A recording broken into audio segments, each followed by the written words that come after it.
This is Sonia Schreier-Norris, Program Manager for Ploud at the Library of Michigan. Thank you for joining me for a short Ploud-specific tutorial on best practices and common development mistakes. There are certain website guidelines that have floated to the top over the years, and this is a list of those practices. Many of them are pretty simple and pretty common sense, but I hope you'll find some takeaways in this list. The topics I'm going to be going over today are recommended by the American Library Association, developed by Laura Solomon, and they are applicable to the specifics of the Ploud environment. First off, and most importantly, you need a responsive site. This means a site that resizes text and images appropriately for phones and tablets. Fortunately, Ploud is responsive right out of the box, but you can break that by manually readjusting images, dragging them bigger or smaller, as opposed to uploading the correct size image in the first place. You can also disrupt your site's mobile responsiveness by making your portlets, those are the boxes on the left and right side of your page, especially the ones on the left or the center of your page, too long. Those are the two things you have the most control over when creating a site that is mobile friendly. The percentage of mobile traffic to websites varies. Here at the Library of Michigan, about 35% of our web traffic is mobile. Here's what a site that's doing a good job with responsive design looks like. This is the full site of the Saugatuck Douglas District Library. In Ploud, when you use a phone or tablet, you first get the content in the middle of the page, then what's in the left-hand portlets, then what's in the right. Here's what this site looks like on a phone. You can see that their navigation crunches up into the icon known as a hamburger icon. That's standard for all Ploud sites and for many other responsive sites on the web. The search bar goes to the top of the screen, then page title, and the material in the center of the page. Second, the portlets on the left of the screen appear, and this includes access to their catalog and their location and hours. That's great for mobile users. Then comes the portlets on the right. They've done a great job of having a short homepage, followed by putting their catalog information and location and hours portlet on the left side of their screen, where they display early on for mobile users. We all want to have a site that's accessible for all of our users, and let me assure you, it's easier than you think. Ploud does half the work for you. You just need to learn the best way to describe images and format your text and links. And that will not only help your users with visual disabilities, it will help with your search engine traffic, so you're doing yourself a favor as well. I'm going to give you one quick example now with a popular built-in Ploud feature and encourage you to watch the entire accessibility video available at mishlibrary.org. Here's that example of maintaining an accessible site from the GW Spindler Library, and it's pretty simple. Use the text overlays to convey textual information rather than embedding words in an image on your screen. Screen readers can't interpret the text embedded in an image. All they get to see is the text overlay. Use that feature to make your images meaningful to website visitors who have a visual disability. Ploud doesn't have a perfect record on color contrast, but they're planning on going back through and making sure that all of the template color choices have appropriate contrast.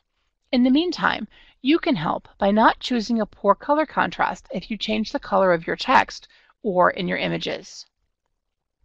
Here's a great example of white text on a navy blue background footer at the Alva N Building Library. It's clean, classy, accessible, and good use of contrast. Your site doesn't have to be boring to be accessible and use good color contrast. This is old advice, but good advice. If your content isn't ready, hide it from navigation until it's done. Don't put up placeholder text that says "coming soon." It's a good idea to avoid unnecessary widgets. You risk looking unprofessional or diluting your message about your services, hours, location, contact information, etc., the stuff you really want to get out there, by pushing other, less important information. You want to avoid images of flyers on your website. This includes embedded images of calendars. Lots of tiny text is hard on the eyes. Use a Ploud feature, such as the calendar, to display your events. Or for information originally in a library flyer, develop a carousel with images and appropriate text overlays, or develop the text into a web page. If you need people to be able to print off a flyer, load it as a file in Ploud so they can open it full size, download it, and print it. It's never a good idea to embed a flyer in the middle of one of your pages and hope that people can read it. There has been lots of research done on language on library websites. Words such as links and explore have proven problematic. There's a really strong article published by the University of California, Berkeley that reviews a number of different library usability studies comparing language understood by the public. If you're interested, you can Google the title and author. It's called Library Terms That Users Understand by John Coopersmith. Here's a clearly labeled navigation bar without problematic language at the Alva N. Belding Library as an example. Many Ploud sites do this well. Avoid the free set of clip art offered by Microsoft on your website. There are lots of other options for graphics. Let's take a look at some of them. First, we're going to look at the resources available at mishlibrary.org/training.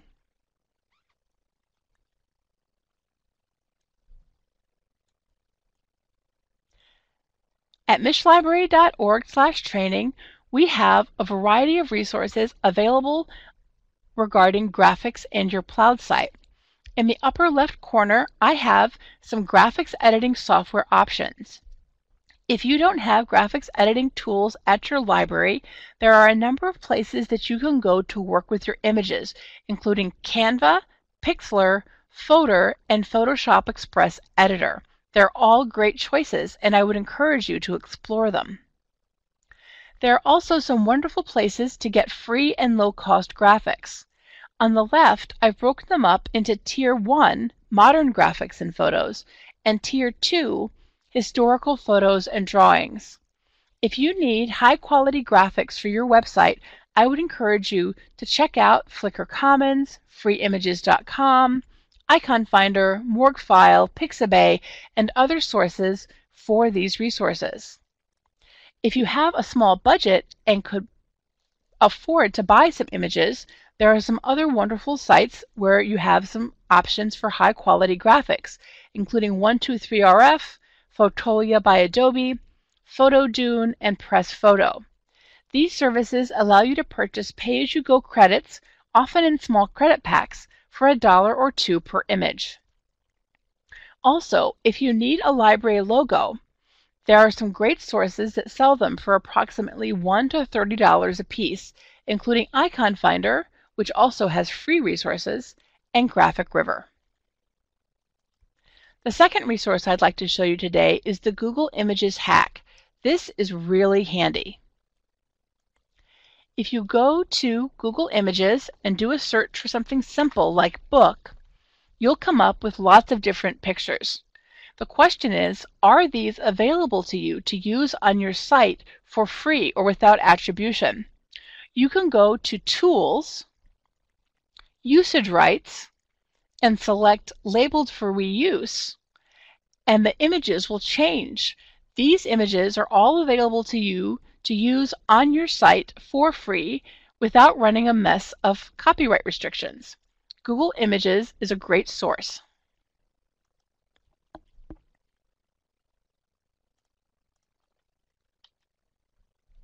Another thing not to do is load up a page with logos. I can tell you one embarrassing example of exactly how this practice didn't work for the Michigan E-Library. This is from the MEL that is being redesigned in October of 2018. And I can tell you why we did this. We wanted to show off our vendors and we wanted to give them some good press. This page was a disaster in usability testing. We were actually trying to deliver training and promotional materials, like the page title says, but none of those icons delivered on that promise. That part of the content was located on the left side of the screen, and that failed because it assumed folks knew the vendors of the products they needed promotions and training help with. But no one saw those links because of the shiny, shiny icons in the middle of the page that screamed, "Click on me!" Don't fill a page with icons. It dilutes your message with graphics overload, and you run the risk of failing to deliver on any of those services. For both accessibility purposes and load times, avoid using images of text. Actually use the text or use an image of something else instead. I'll tell you why. Images with text can be more difficult to convey to screen reader users. The devices used by people with reading disabilities to interpret those kinds of images don't work as well. And depending on size, shape, and font of letters, they can be bothersome for folks who see just fine as well. To avoid confusion, use images without text. In case you're wondering if I'm just being picky or making this up, I'm not. Not only does ALA recommend this practice, but it's also the law of the land for the Library of Michigan and the Department of Education as well. We are not allowed to use images of text embedded in them anywhere on our site unless it's a book jacket or a logo. Those are our only exceptions. Here's an example of how to convey Memorial Day. This is a best practices guideline, and it's something you've seen me teach if you've come to a Ploud workshop. Put your phone number and address in your header or footer so it's on every page. It is critical information and you want it to be easy to find. Here's the footer at the Fenville District Library. Nice, clean, clear, crisp. Great example, and it didn't take much work to set up. Also, you want to list your Board of Trustees members. This is something that every library website should contain. At the Buchanan District Library, they display name, title, appointing authority and term, and a contact email. It really doesn't get any better than this. Great job, Buchanan. You also want to list name and contact information for at least your key staff and definitely for the director. This example includes email links for 3 key employees and full names and titles for the public-facing staff. Kudos to the Walled Lake City Library. That concludes this video on best practices. I hope you've discovered some takeaways that you can apply to your own site.